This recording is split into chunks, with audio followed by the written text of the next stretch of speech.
দর্শক, আজকের ভিডিওতে আপনারা দেখতে চলেছেন সমুদ্রে আমেরিকার এক বিশাল হামলা সম্পর্কে, যেখানে ইরানি জাহাজের উপর সরাসরি মিসাইল দাগা হয়েছে। আপনারা দেখবেন ওমান উপসাগরে আমেরিকার এই সামরিক অবরোধকে একদম সরাসরি চ্যালেঞ্জ করে ইরান কিভাবে একটা আস্ত জাহাজ নিজেদের দখলে নিয়ে নিয়েছে। আর সবশেষে আমরা বিশ্লেষণ করব ডোনাল্ড ট্রাম্পের জন্য ইরানের তৈরি করা এমন একটা নতুন আইনি ফাঁদ সম্পর্কে, অর্থাৎ strait of Hormuz legal regime bill, যার ফলে ইরানের পারমিশন ছাড়া হরমুজ প্রণালীতে একটা মাছিও গলতে পারবে না। পুরো ভিডিওটি অত্যন্ত মনোযোগ দিয়ে দেখবেন দর্শক, কারণ পর্দার আড়ালের আসল খেলাটা বুঝতে হলে এই প্রতিটি পয়েন্ট আপনার জানা অত্যন্ত প্রয়োজন আজ। দেখুন, খবরের গভীরে যাওয়ার আগে আমাদের একটু অপেক্ষা করে বুঝতে হবে যে মধ্যপ্রাচ্যের এই সমুদ্র সীমায় এখন ঠিক কী চলছে। আমেরিকার সেন্ট্রাল কমান্ড, যাকে আমরা সংক্ষেপে সেন্টকম বলে থাকি, তারা ইরানের বিরুদ্ধে একটা বড় সামরিক কারবারের কথা ঘোষণা করেছে। আমেরিকান নেভির FA ফাইটার জেটগুলো সরাসরি ইরানের তেল বহনকারী দুটি জাহাজ MT সি স্টার থার্ড এবং MT সাবেদাকে নিশানা করে সমুদ্রের মাঝখানে হামলা চালিয়েছে। তবে এখানে একটা জিনিস বুঝতে হবে, আমেরিকা কিন্তু পুরো জাহাজ দুটোকে ডুবিয়ে বা ধ্বংস করে দেয়নি।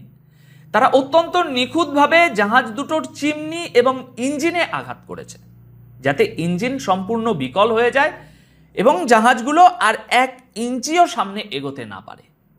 মার্কিন সামরিক বাহিনীর দাবি হলো এই তেলের ট্যাঙ্কারগুলো আমেরিকার দেওয়া কড়া স্যাংশনকে বৃদ্ধাঙ্গুলি দেখিয়ে গালফ অফ ওমান হয়ে ইরানের বন্দরে ঢোকার চেষ্টা করছিল।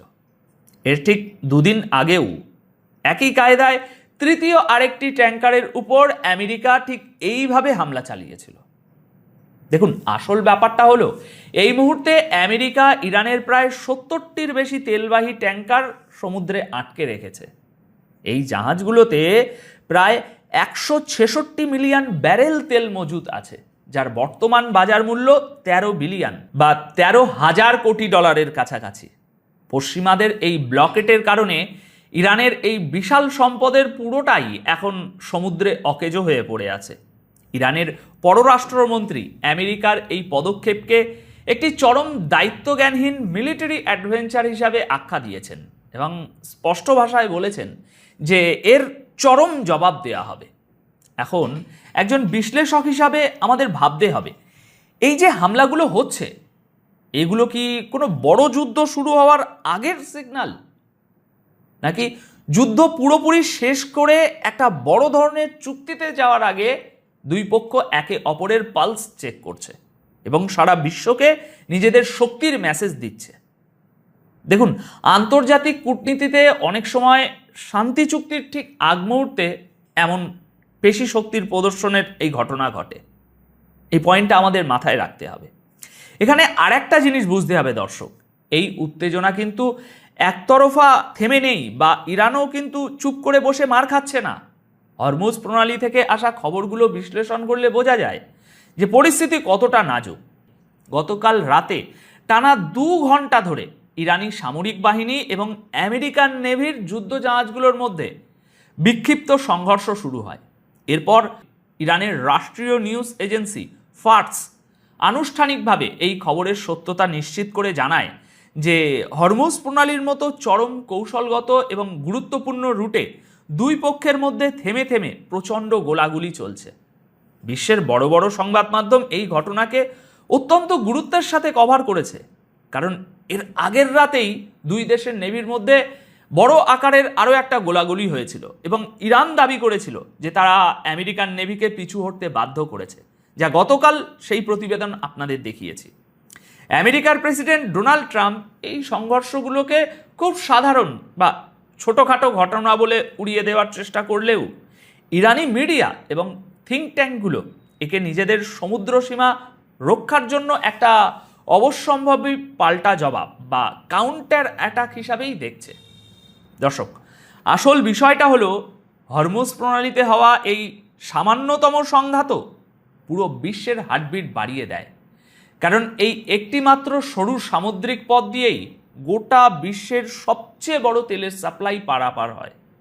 পশ্চিমা দেশগুলো খুব ভালো করেই জানে যে এখানে পরিস্থিতি এতই স্পর্শকাতর যে যে কোনো মুহূর্তের একটা ছোট্ট ভুল হিসাব নিকাশ মুহূর্তের মধ্যে একটা পূর্ণাঙ্গ আঞ্চলিক যুদ্ধের রূপ নিতে পারে, যা পুরো গ্লোবাল সাপ্লাই চেনকে ধসিয়ে দেবে। এখন এই পুরো জিওপলিটিক্যাল দাবার চালে ইরান কিন্তু শুধু ডিফেন্সে খেলছে না, তারা সরাসরি অফেন্সেও যাচ্ছে। আমেরিকা ও ইরানের মধ্যে সমুদ্র দখলের এই লড়াইতে ইরানের নেভি অত্যন্ত দুঃসাহসিক একটি পদক্ষেপ নিয়েছে, যা সরাসরি আমেরিকা এবং তাদের পশ্চিমা মিত্রদের জন্য একটা খোলা চ্যালেঞ্জ। ইরানের স্পেশাল নেভাল কমান্ডোরা একটা বিশেষ অপারেশন চালিয়ে ওশান কোই নামের একটা বিশাল অয়েল ট্যাঙ্কারকে নিজেদের কবজায় নিয়ে নেয়। ইরানের সামরিক বাহিনীর দেওয়া তথ্য অনুযায়ী এই দুঃসাহসিক অপারেশনটি চালানো হয়েছে, ভালো করে শুনবেন, ইরানের সুপ্রিম ন্যাশনাল সিকিউরিটি কাউন্সিলের সরাসরি নির্দেশে এবং আইনি আদেশের ভিত্তিতে। ইরানের স্পষ্ট অভিযোগ হলো এই ওশান কোই জাহাজটি ইরানের তৈরি করা সামুদ্রিক আইন লঙ্ঘন করেছিল এবং ইরানের তেল রপ্তানিকে বাধাগ্রস্ত করার যে পশ্চিমা ষড়যন্ত্র তার সাথে সরাসরি যুক্ত ছিল। প্রকাশ পাওয়া এই ভিডিওতে দেখা যাচ্ছে যে ইরানি কমান্ডোররা মাঝ সমুদ্রে জাহাজটির উপর ল্যান্ড করছে এবং পুরো ক্রুদের জিম্মি করে জাহাজটিকে ইরানের সাউথ ফ্রন্টের দিকে নিয়ে যাচ্ছে, যেখানে সেটা এখন তাদের লিগ্যাল অথরিটির জিম্মায় রয়েছে। ইরানের এই পাল্টা অ্যাকশন ডোনাল্ড ট্রাম্পের তৈরি করা সামুদ্রিক অবরোধের মুখে এক বিশাল চাপেটাঘাত। আমেরিকা যেখানে স্যাংশন দিয়ে ইরানের অর্থনীতিকে গলা টিপে মারতে চাইছে, সেখানে ইরান পশ্চিমা শক্তিকে চোখে আঙুল দিয়ে দেখিয়ে দিচ্ছে যে নিজেদের স্বার্থ রক্ষায় তারা যে কোনো পর্যায়ের আগ্রাসী পদক্ষেপ নিতে পিছপা একবারের জন্যও হবে না। তবে আজকের এই পুরো জিওপলিটিক্যাল সিনারিওতে সবচেয়ে বড় এবং সুদূর প্রসারী মাস্টার স্ট্রোকটি হলো ইরানের নেওয়া একটা নতুন আইনি পদক্ষেপ, যা হরমুজ প্রণালীর পুরো ভূরাজনৈতিক মানচিত্রই হয়তো বদলে দিতে পারে। দেখুন, পেশি শক্তি দিয়ে যুদ্ধ করা এক জিনিস, আর আইনকে ঢাল হিসাবে ব্যবহার করে শত্রুকে কোণঠাসা করা সম্পূর্ণ অন্য লেভেলের কূটনীতি।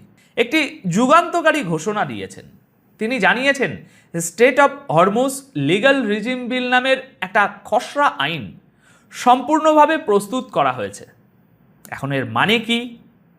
এর মানে হলো এতকাল হরমুজ প্রণালীর উপর ইরানের যে নিয়ন্ত্রণটা ছিল সেটা মূলত সামরিক ফোর্সের মাধ্যমে পরিচালিত হতো, কিন্তু এখন ইরান চাইছে এই নিয়ন্ত্রণকে একটি স্থায়ী, আইনি এবং সাংবিধানিক রূপ দিতে।